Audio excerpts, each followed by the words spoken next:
We'll quickly revise the last two chapters with most important shlokas. Make a note, and if you want, you can even memorize these shlokas. Carry that knowledge within yourself as you. From the chapter 1, we all know Nachiketa was told by his father, go to hell, go to Yama, because you're asking too many questions. And the first very important shloka I feel is Anupashya yatha purve, paripashya yatha pare, sasyameva martyah pachyate, sasyameva ajayate punaha. You are born again and you die again like a seed or like a corn seed or a mustard seed. That's all is your existence. Beyond that, your existence is not there. So please think about your life again and again. Do I want to spend this life again the same way?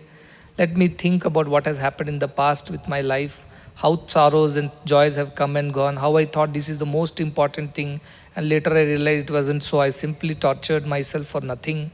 These kind of realizations should come by you looking at your life carefully. That is the shloka number 6 of the first Valli. Next one. The three varas that Nachiketa asks from Yama, the first one was Shanta Sankalpa Sumana Yatha Syadvita Manyuh Gautamo Maabhimrityo. So please make sure that my father becomes happy again with me as he was in the earlier times, and he gives up all the anger towards me.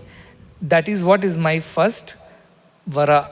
Why I told this? Because he is thinking of his father who has, so to say, done wrong to him. Yet Nachiketa is one who has no enmity towards anybody. It's a beautiful quality to have. He is not anybody's enemy at all. For him, everybody, yasman no dvijate loko lokan no dvijate chaya. He doesn't trouble anybody, nor gets troubled by anybody also. Whatever happens, he sees the opportunity in adversity, maintains a positive mind, and the very first person who has done harm to him, he asks for the happiness of that person.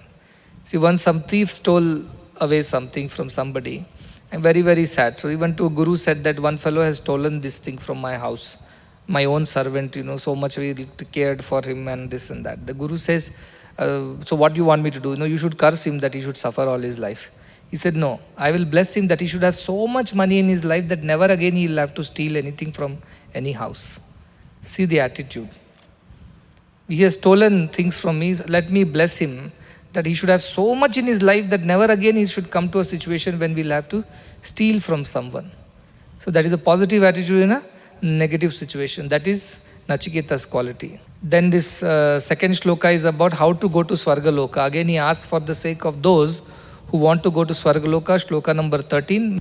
So he says, Satum Agni Swargam Madhyeshi Mutyo Prabruhi Tvam Shraddhadanaya Mahyam Swargaloka Amrutatvam Bhajanta Etadvitiyena Vine Varena. This is the second one.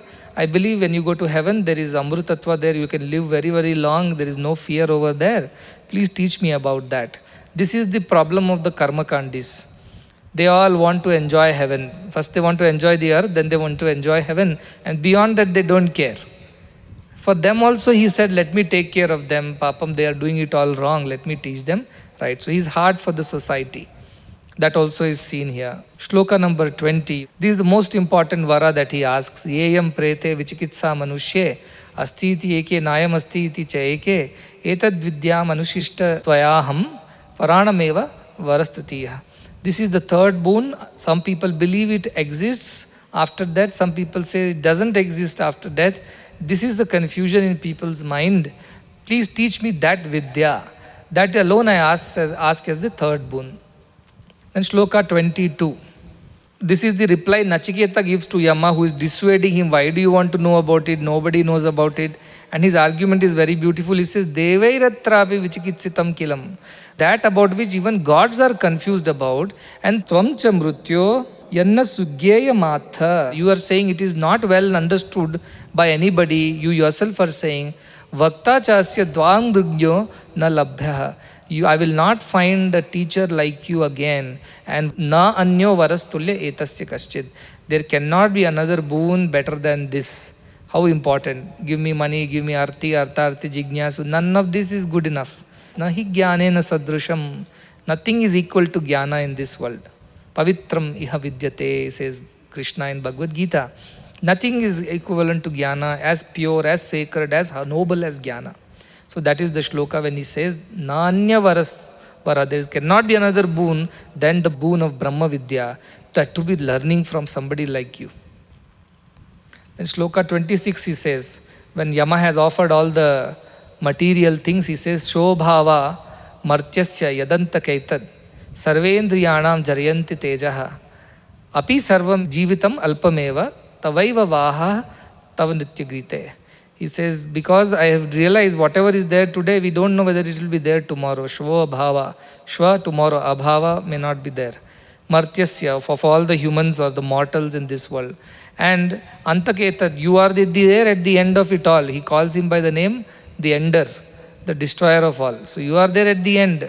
Plus whatever you are offering, Jarayanti Teja, all these, my indriyas will get weak. And with weak indriyas, how will I do practice meditation? If I become old and I have all my indriyas are gone, I can't sit 2 minutes also in one position. Some back pain, leg pain. So it won't work out. So next shloka that we have seen is chapter 1, Valli 2. We have moved on to the Valli 2 now. The very first shloka is the most important. Anyat shreyo, anyat utaiva preyaha. Ubhe nanarte purusham sinitaha. There is preya and there is shreya. They have their own different reasons by which both of them bind humans. That is very important. We do good and we think we are doing good, and that also binds us. We do bad and of course we are guilty, that binds us too. Tayoha shreya adadanasya sadhu. The one who chooses the shreya becomes a sadhu. Bhavati and hiyate arthadya yau preyo vinite. The one who chooses the preya, he ruins his life's purpose. That is the idea. The life has been given to realize God, that has been ruined very much because of choosing pleasant over the good. That is first shloka. Similarly, next one is the shloka second also clarifies this idea. Shreyascha preyascha manushya metat tau samparitya vivinakti dhiraha. Both of them come in front of man. This dilemma to choose always presents itself at every step. A dhira, discriminating one, carefully observes and discriminates, and therefore he chooses shreya, whereas the foolish fellow who thinks that I have to take care of me, my family, money, employment, enjoyment, all these people choose the preya part of it because they don't realize the importance of shreya. Next is shloka 5. Avidyaya mantare vartamana swayam dhira panditam manyamana. Who come and advise what you know, I know everything, don't do this, don't do that. Dandramyamana paryanti mudha ande naiva niyamana yathandaha. Like blind leading the blind, they go in circles, crooked ways, and then they keep falling because they don't know the truth, but they think they know the truth. Next is shloka 6. Na samparaya pratibhati balam. For the spiritually immature, this does not reveal itself. And what it says? Pramadyanta vittam mohena mudam. They keep making the same mistake more efficiently every time now because they are so deluded by the idea of wealth and happiness and pleasures. Ayam loko naasti paraiti mani. They think only this world exists and nothing beyond this. Puna puna vashamapadyate me. They again and again come in the control of death. It means they are born and they die again, they born again and keep making the same mistakes. Then comes the shloka 7. It says, Shravanaya api bahubir yona labhyaha. By listening to it, it is not to be understood. Shranvantopi bahava, like hearing it by in many ways. Yamna vidyu, you cannot understand it. Ascharyo vakta kushlo asya labdha. The speaker of this truth should be amazing. The knower of the truth should speak this truth. And kushlo asya labdha, the disciple who wants to attain this truth also should be a fit disciple, an adept disciple by having practiced 7 things. Brahmacharya, tapas, shraddha, brahmanveshanmana, brahmanishta, brahmapara, and samitpanihi. So like that is a kushla asya labdha who wants it. Ascharyo gyata, the knower of this truth becomes amazing. Kushla anushishta, and if you learn under this knower of truth as his disciple, you also are amazing because he won't accept you without testing you. Shloka 9 is there. Naesha tarkena matirapaneya. By logic this cannot be understood. And prokta anyeva sugnyanaya preshtaha. The one who knows it and sees it as the one without the two alone will be able to teach you correctly. Yam tvamapaha satya dhritir batasi. As you are, satya dhriti, fully resolute to know this truth. You are not shaking and you are not getting fooled by all the temptations of the world. That resolute you are. There is no other questioner like this I have seen. May my disciples, questioners, be like you. Bhuyat. Let them be like you. Hopefully, I'll get more of such good Paravidya students in the future too. That is what Yama is asking for. Shloka 10. He is very important. Janami aham. I know what that Shevadi, this treasure that we have been speaking about, go to heaven, attain wealth, children, progeny. This is all anityam. This is all temporary. Yama is confessing now. Earlier, Yachiketa said, Alpameva sarva jivitam. I don't want all this is temporary. Now he himself is confirming that yes, I know it is temporary, knowing that I tried to fool you, because by giving you the idea of Nachiketa Agni where temporary things are offered, permanent cannot be attained. Therefore, I tried to fool you into this, but you saw through my game. And by doing this, what do? I generally fool everybody like this, and then I become permanent. Means I keep coming and picking them up after every birth. That's how I make myself permanent, by teaching them all impermanent things. And then Shloka 14, Anyatra dharmat, anyatra dharmat, anyatra asmat kritat kritat, anyatra bhutacha bhavyacha, yat tat pashyasi tadvada. Beautiful Shloka. He says, Nachiketa is seeing through this drama also. You are very good, you are very nice student, I would like to have more students like you. And he humbly says, Yamaji, enough you praised me, enough you fooled me, let us come to the point. Tell me about that which you know of. How it is? It is different from dharma, dharma. On the moment you say it is dharma, adharma, it means what? Adi daivika is over that, because in mind we think this is good, this is bad. And krita, akritat, doing for a reason. Akrita means a reason, krita means the action. So it is beyond the reason and action. So Adi Bhautika is also over. Bhutacha bhavyacha. It was there, it is there, it will be there in the future, we don't know. Tell me that which is beyond all these things. It means in a way he is trying to tell beyond Adi Bhautika, Adi Daivika, Adi Atmika, what is that truth which is beyond all the states of existence, time and cause and effect. Tell me that truth if you know about it. Don't tell me about dharma, dharma, choose right, don't choose the wrong. I don't want to hear that. Don't tell me about you had a good student, I'm a good teacher. I don't want to know that. Don't tell me that you are very, very resolute and you deserve it or you don't deserve it. I don't want to know about it. Tell me about that which is beyond all the dualities. Then he says, Sarve Veda yat padam amananti, tapansi sarvani cha yad vadanti, and yad icchanto brahmacharyam charanti, tatte padam sangrahena bravim om iti etat. He says, I am going to tell you about that now. We have understood that you are not going to settle for anything less. Here it is, Om is the short description of that Brahman, about which all the Vedas tell. So I explained Vedas are like Shraddha. You believe in the words of the Veda. That is Shraddha. And then Tapasa, I told you about Vangmayi Tapas, Mano Tapas, Manasa Tapas, and also the Sharira Tapas. All these are people practicing for whose sake? To realize this truth. Now you know how important it is, because at the end he says, Na Shanta Manaso, Na Ashanto, Na Samahitaha, Na Vita Duscharitraha. All these things are here, Tapa. And then Yadichanto Brahmacharyam Charanti is withdrawal from senses and focusing only on God, single pointed mind, Samahita Manaha. That comes when you do Brahmacharyam Charanti. You do everything for the sake of Brahman and not for anything else. That one, that tat padam, that state of existence, let me teach you in a brief way. It is called Om. Because he doesn't describe Om here, but Mandukya described in great detail. Prashnopanishad, Mandukya great detail, Om.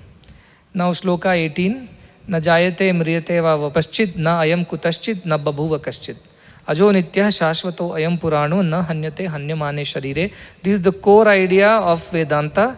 This is the core idea of Bhagavad Gita. This is the core idea of Upanishads. Which is that one which we are discussing, the Brahman does not born, does not die, it is of the nature of awareness, vipaschit. It is aware, it is completely knowledgeable. Na ayam kutaschit, it has not come from anywhere. Na babhuva kaschit, nor anything is coming out of it. It has not come out of anything, nor it is coming out of anything. It means it's not an acquired intelligence, or it is not something through which we can acquire more knowledge. It was, is, and will be there as the very substratum, the basis of all intelligence, the awareness. Ajo nitya shashvatayam purano, it is never born, it is ever there, it is the permanent one and the oldest one, means it was there at the very beginning, nothing was there before it. Na hanyate hanyamane sharire. When body is killed, it is not killed. Then, how is its nature? 20th shloka, Anoraniyan Mahato Mahyan. It is the smallest and subtlest of the subtle, and also the greatest of the great. Both it is. Then we studied the example of how space enters the atom and also expands and covers the entire universe and beyond. Therefore, it is smallest and the greatest. And beyond the space, Akasha being the closest to Brahman, beyond the space is Brahman. That Brahman is, of course, then Anoraniyan and Mahato Mahyan. And where does it stay? Jantor Nito Guhayam. Means it has entered all the beings. It's like space, which is within me and also outside me. Everything is in space, and space is in everything. That is the nature in which Brahman exists. Because Brahman is not a body or an object, quantifiable, qualifiable. It is existence itself. Tamakratuhu. Who can get it? Tamakratuhu. When you become akratuhu, when your all desires are done, you have no more desires left for which sake you act in the world. Then you achieve it. Pashyanti vita shokaha. The one who sees it gets rid of all the fears, shoka and sorrows. Dhatu prasadat mahimanam atmanaha. Dhatu prasada, his indriyas, his mind, which are called dhatu, all because they bear dharana. So therefore all that are in peace, because there is no agitation, no frustration, no desire in such a person. To such person this becomes visible, though it is hiding in all smallest of the smallest, biggest of the biggest, it becomes visible to only that person who works in the world without desire for anything, whose body, mind and senses are absolutely calm, bereft of any ideas of individuality. And 23, Nayamatma pravachanena labhyo na medaya na bahuna shrutena yamai vaisha vrunate tena labhya tasyaisha atma vivrunate tanum swam. This Atma reveals only to that person who wants only this Atman and nothing else, because otherwise by discourses it cannot be understood, by intelligence and logic it cannot be obtained, and by listening to it by so many people, okay, let us go to somebody else and we will understand there. No, it won't happen. It has to happen only when you desire for it and it alone. And this is very important shloka from the point of view of practice. Na avirato duscharita. Till you stop doing wrong things in your life. Na ashanto, till your mind is at peace. Na samahita, if your mind is not focused. Na ashanta manaso, also the desire that I am not getting liberation, that impatience. All these people, this prajnanenam apnuyad, all these people cannot attain this through this prajnanam brahma. This particular knowledge of Brahman cannot be attained by such people whose bodies are not in control, mind is not in control, it's not focused, and also who are impatient about realization. 4 things. Body and senses in control, mind is in control, mind is pure, focused, and there is no impatience to realize. These 4 qualities are required for them to understand this Brahman, apart from the most important one, which is mumukshatvam, which is to ask Brahman for Brahman and nothing else. These are the 5 things which are the core of spiritual practices. Yamai Vesha Vrunate, I want Brahman alone. 2, Avirato Duscharito, you have to stop doing wrong things. Wrong things, what senses are meant for, use them for that. Only to that extent. Beyond that, don't use them. It's a waste. So just use them as it is required. To go towards Brahman, then Na Shanto, your mind should be at peace. All kinds of desires, worries, fears should not haunt you. Then the mind which is in a focused and a concentrated state can focus on this idea and dharana can happen. Then Na Ashanta Manaso, that is the mind which is not impatient to realize Brahman. It is able to wait and watch as long as whenever Brahman wants, he will reveal. With that idea, the one who lives. These 5 things have been told in these 2 shlokas. Very, very important. At least if you can't remember all, remember these 2 shlokas. Remember that you want Brahman and Brahman alone. And second, if you want, you have to be ready to receive Brahman. And what is the readiness? Mind and indriyas should be under good control. Mind should not have all kinds of thoughts and should be focused. It should have Ashanta Manasa should not be there. The impatience should not be there to realize Brahman. So these are the points that you have to thoroughly get it in your head. Otherwise, Kathopanishad will be just wasted. It will be washed away of your memory in 10 days of reading other Aparavidya. This will go in the back. No. Make sure that some of these shlokas you by heart it and keep repeating to yourself. Someday the shloka's meaning will just manifest to you. Today it's a borrowed knowledge. Someday it will become your own knowledge. That is how you will know what it is. See, when you see mother cooking food, you say it's very simple. Put on the gas, put one vessel, little oil, and put some onions, put some chili, put some this, put rava, put white water, upma is ready. You go and prepare it one day without your mother by your side, then you know what upma comes out of it. So today it's like that. By being by my side, you have thought, I have learned how to cook. When you have to start all by your own, from lighting the gas stove onwards, the problem will begin. And what to put after what? Should I put more or less? And then you'll have a sea of upma full of water. Then your mother will come, what have you done? You can drink this upma, I made it easy for everybody. No, you didn't make it easy, you made it messy. Now let us work on removing the water from it, put this. Then she will teach you new tricks to improve the upma, or else you have to throw it all away. So this part has to happen now. Your practice has to happen now. And you will make mistakes. Doesn't matter. That's how you have learnt everything in life. Don't be in a rush to realize it. But remember whatever we have learnt. So after this, the next chapters, I will introduce to a very, very important concept.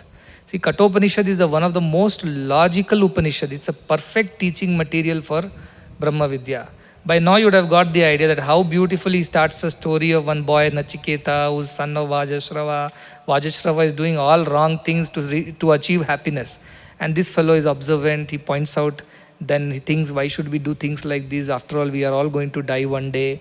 Then he goes to Yama, and then Yama, he asks Yama for the boons you know of, and the most important boon he asks is, tell me about the truth. And then Yama starts teaching him slowly. People in the world are deluded by these material desires, which 99.99999% of the world is like that. They are very deluded. And because of that, they choose wrongly. They choose pleasant over the good. And that's where the first problem begins there. Their viveka is not proper. So that is the problem. Those people who can't even discriminate between what is real and what is unreal, how will they progress on this path? So there is no possibility for them. Then he goes on to say, also those people don't believe that this truth exists. They are happy with kana, pina, sona, marna. No point for them, don't teach. But you are not like them. You are very, very smart. You are very, very determined. That's why you deserve it. Then Nachiketa says, thank you very much. Now please tell me that which is beyond all these dualities. Don't tell me you do yajna, you'll go to heaven. You do papa, you'll go to hell. Don't want to hear all this. I've heard from my father enough. You teach me that which takes me beyond all this once for all. I call it escape velocity. You've escaped the gravitational pull of the senses. Now you'll never come back. Teach me that, he says. And then he starts teaching, very beautifully he starts saying, it's not easy to understand if other than a Brahma Jnani speaks about it, and the fit disciple should also have the deservedness. How nicely, logically he builds the case. And all the way it takes him to say that only if you really, really want it, to the exception of everything else, will you get it. Otherwise, don't simply waste your and my time. And then finally he goes to say what are the qualifications. You want it badly, senses are in control, your mind is under control, your mind is pure and focused, and you're not even having impatience. You should be patient to realize. These 5 things he tells him and concludes saying that the Brahmagyani is much, much more glorious than being a Brahman or Kshatriya, the best of the people in the society. It's even better than being Yama, who's more powerful than Brahman and Kshatriyas. Generally what used to happen, these Brahmins will control the Kshatriyas. But he's saying you are controlling the Brahmins. And Yama will control Brahmins also. Because Yama will kill the Brahmins at the end of their lives. So you are even beyond Yama. That's how logically he put it. Kshatriyas are very powerful. Beyond Kshatriyas are Brahmins who control the Kshatriyas. Beyond Brahmin is Yama who eats up Kshatriyas and Brahmins. And you eat up Yama himself. The idea is that you are so very glorious. When you become Brahmagyani, you are not afraid of Yama.